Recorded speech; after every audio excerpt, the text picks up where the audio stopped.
The Fenaflex coupling is one of the most versatile products on the market. However, successful operation depends upon following the installation instructions to the letter.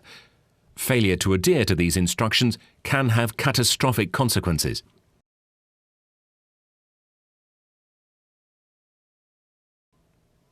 Make sure the correct components are available and the relevant tools required are ready before attempting assembly.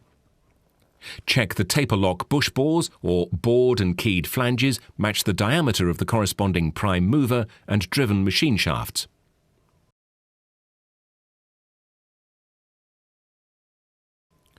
All mating surfaces of the assembly taper bores in flanges and taper lock bush bores should be cleaned to remove any debris that might impede accurate and effective assembly. A lint-free cloth is usually sufficient.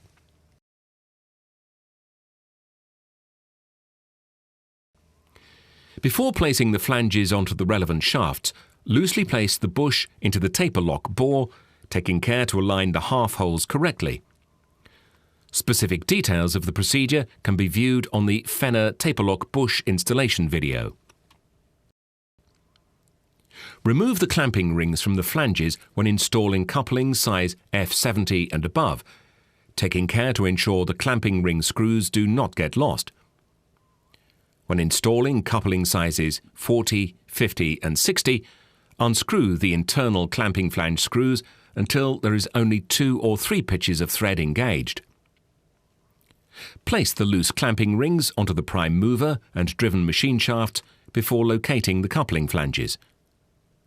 Once the clamping rings and flanges are in place, tighten the fixing screws to the required torque, detailed in the separate instructions supplied with each bush. Bring the shafts into line until dimension M is obtained, and if shaft end float is to occur, locate the shafts at mid-position of the end float when checking dimension M. The shaft ends may project beyond the faces of the installed flanges, but take care to ensure you allow sufficient space between the shaft ends to accommodate end float and misalignment.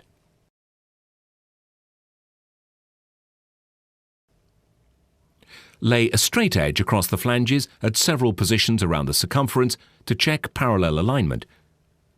Check the angular alignment by measuring the gap between the flanges at different positions around the circumference.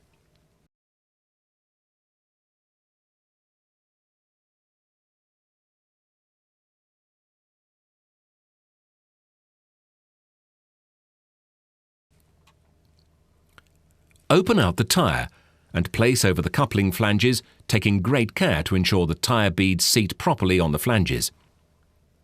To ensure the tyre seats properly, it may be necessary to manipulate the tyre manually until the gap between the tyre ends is no larger than shown in Table 2 on the installation instructions leaflet. This may mean using a rubber mallet on larger sizes.